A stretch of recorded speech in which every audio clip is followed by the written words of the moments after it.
Hey guys, welcome back to the Real CFO podcast. Glad to have you here again today. I am joined by Thomas Bennett. Thomas is the money connector, and we'll go into details what that means. But full disclosure, I've worked with Tom a little bit in the past, shared some business, and he's a great guy. And he's always looking for opportunities for businesses to save money. So, Tom, we appreciate you being on the show, man. Absolutely. I appreciate it, Chad. Thanks for having me. Yeah, so tell me, let's dive right in. The money connector, where does that come from? What does that mean? Yeah, so I've been in the industry for as far as like business tax credits, business funding, but been doing that for about 3 years now, and really just developed a passion for helping business owners, whether it's getting them funding, saving them money, or getting them business tax credits or strategies that kind of fall into those three areas. So that's where I've kind of taken a step back and said, if there's pretty much a way for a business owner to get money, we can figure that out through different strategies. And that's what that focus has been on. Yeah, that's awesome, man. Yeah, so we, let everybody know we worked during COVID years, helping small businesses procure federal tax credits that were available to them. But, talking to a lot of business owners lately, that period of, COVID era stuff and incentives to keep businesses thriving and everything, that's pretty much gone. And now businesses really have to stand on their own 2 feet. But in doing so, times are difficult right now, right? With the economy, and some businesses are booming, others are struggling, laying people off, those sorts of things. So I think it's what you're doing and what I try to do is more important now than ever, because we're trying to find avenues or resources for small businesses that need it more than ever, to claw back some of that money or hold on to more of those resources that they have so they can continue to invest their people, their business to ultimately grow and expand. So kudos for what you're doing. I know you're looking into some different opportunities for folks. Like now, I think one's Section 125 plans for small businesses, right? Can you explain kind of what that is? Yeah, absolutely. So that's been a big area of focus right now is and I know we talked about it a little before, but essentially what it is payroll tax savings for the business owner. And what we're able to do is actually leverage 2 different IRS tax codes to help the business owner actually save on average. It's actually around $500 to $600 per employee that they're able to save each year. I've seen that average has fluctuated. Like it was $573 was the average. And I think that's gone up to about $621. But like I said, it can all depend on wages and how many hours those employees are working. Yeah. But yeah, it's been an exciting opportunity. I know we're working with a company locally right now with about 20 employees, and we're actually gonna save them about $17,000 through the program, and that'll be a year over year savings for them. So it can definitely start to add up. Yeah. So they do the program now, $17,000 is saving them 1 year, but year after year after year. So it's 17, 34, 51, right? I mean, do the math, it adds up, those little things. And, a lot of times as small business owners, we don't think in terms of tax savings as kind of revenue, right? We're like, that's for the big guys. That's for all these guys over here. They can do that. All the corporate big dogs. No, small businesses, you just heard Tom, 20 employees can benefit $17,000 a year approximately by implementing this program and many programs like it. I always tell businesses that say, that's not for me, that's for the bigger guy. I said, well, we do a lot of work with work opportunity tax credits and all that, right? If you hire one veteran, qualified veteran, and you can go to search firms or placement agent and find these folks that qualify, you could get up to a $10,000 tax credit. Absolutely. That's another great option. It's free money, right? Why wouldn't you do that? But I think anytime something is free, people question it, right? Say, it's too good. That's not for me. I don't do that, yeah, because you're not intent about doing it and saving money. So, no, and that's exactly right. That's absolutely what it is. I mean, so it was about 17,000 and some change, the savings for the business owner. They actually have about 100 different employees, but only I think like 25 were eligible for the program, because what it is that we talked about is they have to be a full-time employee or make at least 25,000 a year. So we say 30 to be safe, just to make sure there is no issues there. And that's where the 20 employees came from. But so the business is saving about a little over 17,000 a year. And then the total for the employees, the 20 employees, they're going to in total save about 45,000 and some change. So it's a little over $2,000 average per employee that they'll actually be saving per year. And then they can invest a lot of those savings into like different opportunities and different options to improve them, whether it's from like a health, a financial, or different areas, along with no cost benefit. So it's definitely a good option there as well. No, that's fantastic. That's fantastic. Tom, how did you, I know when we first met, you were with a payroll company. Is that correct? Was that your first experience in the business world, selling and supporting businesses with payroll? Yeah, I get a pretty long story, but I'll try to make it quick. I started out doing I was working in the restaurant industry. Worked my way up to a supervisor at a local burger joint. I was running the kitchen, running the back of the house, handling schedules. And I just kind of sat in the office one night when we were closing. I just said, I would love to get into sales or get into business. And at the time I was like, I got to go to college and get the degree and do all this. Ended up getting into door-to-door solar sales. And that was probably almost about 10 years ago now. And then more recently, like when you and I first met, at that point I was doing HR payroll sales, which I did for about 5 or 6 years.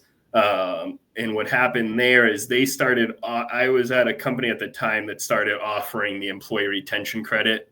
And I ended up getting a company back. I'll never forget that. I got a company back $350,000 in ERC, which is a good chunk of money for a small business owner.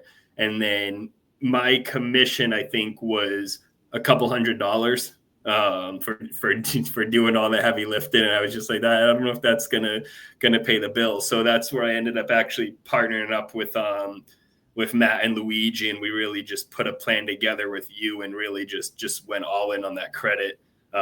Changed a lot of business owners' lives, and that was an exciting time. Yeah, it was. And there's more to come. There'll be other opportunities, different things for us to work more and more together. But, I'm a big believer in collaboration, right? What you're offering, what you can bring to the table in terms of Section 125, I think it's great. It might be something that we can bring in and help some of our clients. And vice versa, with the work opportunity tax credit that we do, if they have some turnover and they're hiring individuals, especially, maybe they're not educated, more labor intensive, more lower skilled type positions, or folks that just might be facing barriers to employment, these credits can be significant. I mean, you got 20, if you hire 20 people a year and 20% are eligible for a tax credit, that's four. The average credit is $2,400. So you're looking at over $9,000 in tax credits. Now, if you have an opportunity to do that and you're paying rent of $5,000 a month for your location where you're doing business and you bitch about that every month that you pay it, but you're not taking advantage of the Section 125 or the WOTC or whatever it might be that could be paying 1, 2, 3, 4 months of your rent, 5 months of your rent, it really is that important. So as a business owner, you need to look, say, I know what I'm doing. I'm working, I'm generating money. I'm cutting costs. I'm doing all this. What else can I do? What's your one more, right? What's that one other thing that's not in your tool belt yet? And it might be tax plan. It might be tax incentives. What's out there? You don't know. Pick up the phone, call a Tom, call a me, reach us on social media, and we can throw some ideas or options out there to you because there's money out there to be saved, guaranteed. So, Tom, let's jump to the personal side, man. You kind of exciting times that you married and getting ready to start a young family. You twins? Yeah, twins on the way, as you can see. I think you've seen how much this room has changed when we get the office is turning into the nursery pretty quickly. So it's exciting times. So a good thing we got this in before they come in. It might be a little background noise. Huh? Absolutely. No, that's awesome. Congratulations on that. Any other wise words of wisdom that you would tell the listeners, they should be looking for in terms of their business owners, individuals, whatever it is, opportunities out there that they might be able to save some dollars, or even not savings, maybe how to make their business improve just a little bit.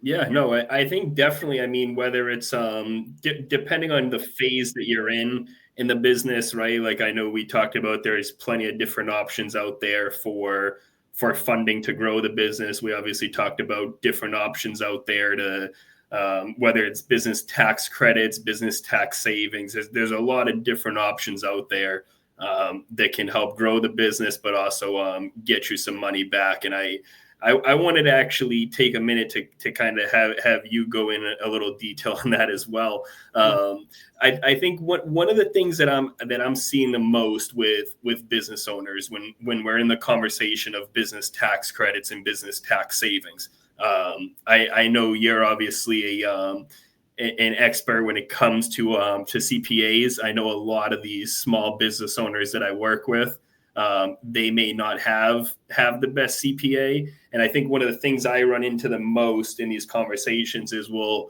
if this was an actual thing, this is too good to be true. If it was tax credits or tax savings, our CPA or our accountant would have already handled that. And I explained to them there's hundreds of different tax codes that your CPA or accountant probably isn't aware of. So how would you get that out there to a lot of different business owners, I guess? Yeah. So here's the thing. I can speak to this really, really well because I was that guy, that CPA that did not give too much of the knowledge and information to others. Now, it wasn't because I was greedy and I wanted to keep it to myself. It was because I was too damn busy to do anything other than compliance work. I had to do the tax return. I had to do this. I had to do that. I had to file sales tax. I had to do payroll. All of that stuff is all right now stuff, compliance stuff. It needs to be done. It's very important that it gets done because you got to pay your people timely and pay them well, right? To get them to stay around to make that money. But if I'm a CPA, like the traditional brick and mortar folks that are out there, you're so busy doing that, you don't have time to be proactive. Now, that doesn't mean you don't want to be proactive. So you may say, hey, you can do this, you can do that, or you might not say anything at all, right? So most of them out there know of the basic tax saving strategies and things you can do. They just don't have the time to help their client implement it. Absolutely. Yeah, I wanted to definitely cover that because I thought that was important. Yeah. But yeah, well, that's number one. That's number one. Number two is there are things that they do not know, right? When I was doing some tax credits, WOTC, most CPA firms, 99.9% of CPA firms aren't going to do the work opportunity tax credit. Why? Because it's a screening process. It might, so we have to screen every single new hire that you have. So Tom, you hire somebody, my team has to screen them on or before the day that they start work. So typically it's the day they show up, put on their uniform or whatever, and they go through orientation. That's the day we screen them, on the day of work.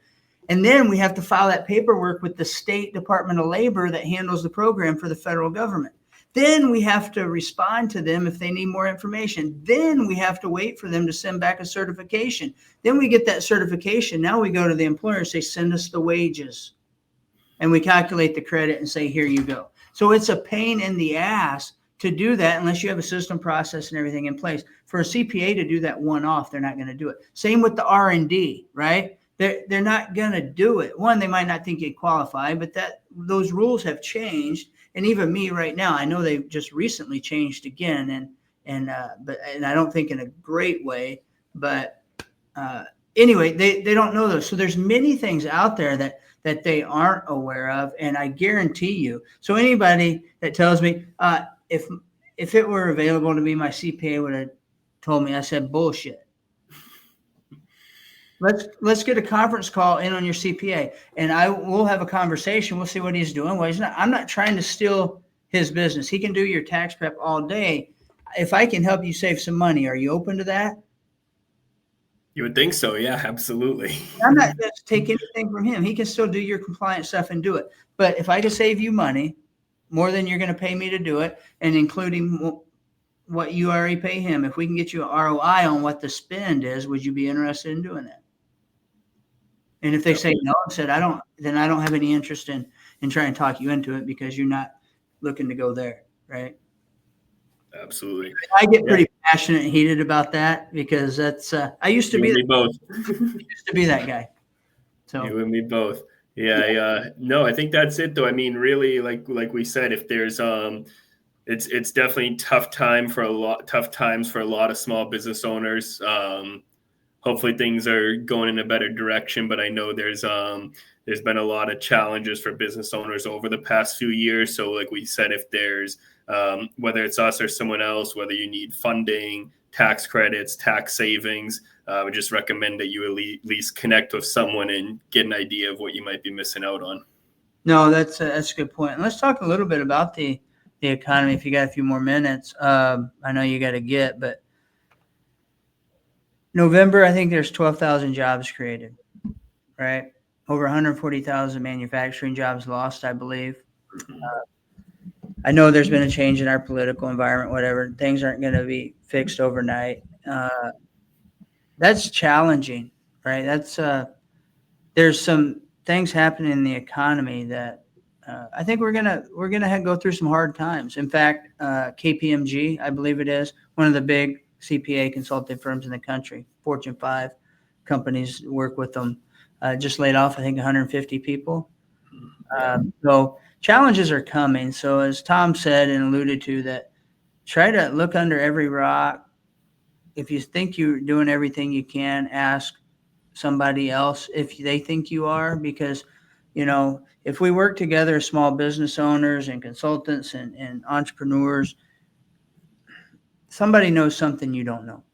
Now's the time to connect with your people, ask the questions, be vulnerable. When you're struggling, ask for solutions, ask for answers. Don't focus on the problem, right? We get so tied up in our business lives, our personal lives, focusing on the problem, the challenge, and then we just focus on it today, tomorrow, the next day. Pretty soon that molehill becomes a mountain, right? Or it just keeps building in your head to where you almost kind of explode, right? Identify your problem, your challenge, and seek out solutions by talking to people. Be vulnerable. That's one thing I would add to that as we go into, that you mentioned challenging times. I think we're headed to some of those. Don't overlook the importance of identifying your problems, but immediately jumping to solution mode rather than soaking in them. Absolutely. Anyway, man, Tom, it's great having you, man. Good seeing you. You as well. Appreciate it. Yeah, we'll have to connect again. If you guys are looking for any funding opportunities, ideas about some of the tax credits or savings that Tom mentioned as small business owners, definitely reach out to him. Tom, where's the best way to connect with you? Yeah, the best way, The best way to reach me is pretty much on all social media, Thomas Bennett, and then the website's the themoneyconnector.com, and those are probably the best ways to reach out to me. All right, perfect, Tom. Appreciate you, brother. Let's see you You again. as well. Thanks, Chad. Thanks, everybody.